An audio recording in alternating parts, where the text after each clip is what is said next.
Hi friends, today I wanted to just share some of my favorite stories with you. And the first one I wanted to share is a story about color. And we've been talking about color already this year, and this is one of my favorite books. It's called Blue Aliens: An Adventure in Color by Tony Porto and 3CD. So I'm going to read that one first. Blue Aliens: An Adventure in Color.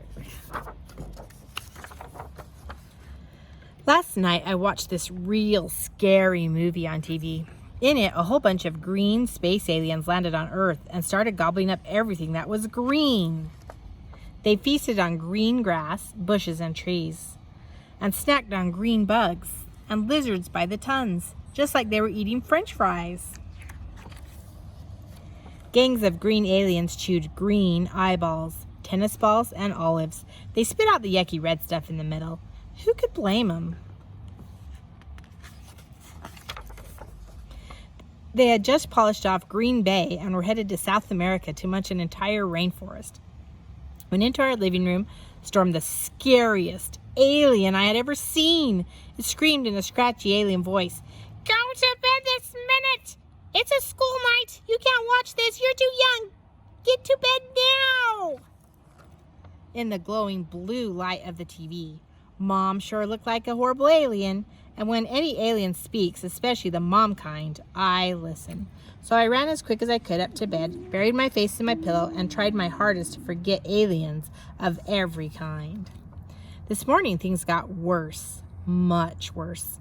To begin with, my all-time favorite blue jeans that I wear to school nearly every day were missing.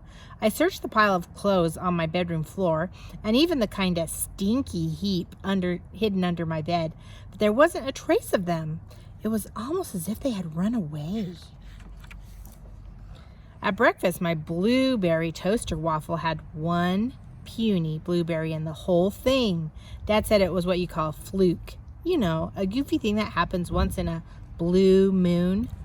Well, when my fluke popped out of the toaster, that one puny blueberry was gone.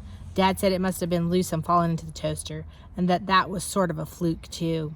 As I was trying to decide which was worse, my missing blueberries or Dad yakking on about flukes, the scariest, most awful idea hit me from out of the blue. Last night's movie was right. Aliens are eating stuff on Earth, but that stuff isn't green. It's blue. Through the rest of the day, I saw more and more proof of hungry blue aliens. On my walk to school, alien-controlled clouds were chomping up huge chunks of blue sky by the minute. Water in lakes and oceans is supposed to be blue, right? Well, the stuff I slurped at the drinking fountain before class was clear. Somehow they sucked out the blue. The blue whales we studied during Mrs. Sapphire's morning science lessons weren't really blue. They were gray. That's right, blue whales are gray, and no one seemed to notice or care, not even Mrs. S.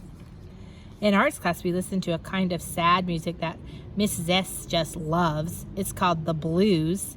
In one song, a singer howls out that he is blue. He must be an alien.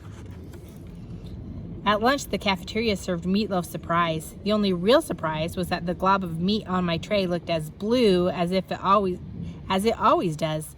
I guess even blue aliens don't eat some things. But by far the worst disaster of the day came during my afternoon spelling test. First, the aliens ate every piece of my blue-lined paper. That's the only kind we are allowed to use for tests. Then, I tried asking my friend Perry for some, but as he turned around to talk to me, Mrs. Sapphire screeched at him, "Face forward, Mr. Winkle!" The only choice I had was to use leftover paper from one of my old reports. I didn't think Mrs. Sapphire would be happy about this, and I knew for sure that she wasn't when she asked to see me after class. When the bell rang, Mrs. S said goodbye to the class from her desk. She seemed busy licking star stickers and putting them on everyone else's spelling papers. I tried my best to be calm as I came up to her, but just as she was about to lick a blue star, everything that was on my mind came gushing out. "Blue aliens ate my blue-lined paper. They've been chomping, munching, and slurping all kinds of blue stuff. Skies, whales, jeans, and blueberries. And that's just for starters." For a second, Mrs. Sapphire smiled. Really, that's her smile.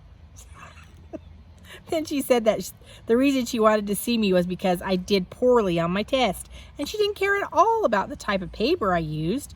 She told me to concentrate and not let my overactive imagination get the best of me. She also said that blue aliens are not eating stuff because there are no such things as aliens. I feel a whole lot better now that I talked with Mrs. S. I'm going to try to stop my imagination from being overactive too, just as soon as I figure out one teeny tiny thing. As I thanked Mrs. Sapphire and started to walk away, I'm not sure if she licked that blue star she'd been holding in her hand or if she swallowed it. I think I'll have to keep an eye on her. Mrs. Sapphire, and everything is blue on her desk because the word sapphire is a color of blue. All right, so that was a great story about the color blue. And green was in there too.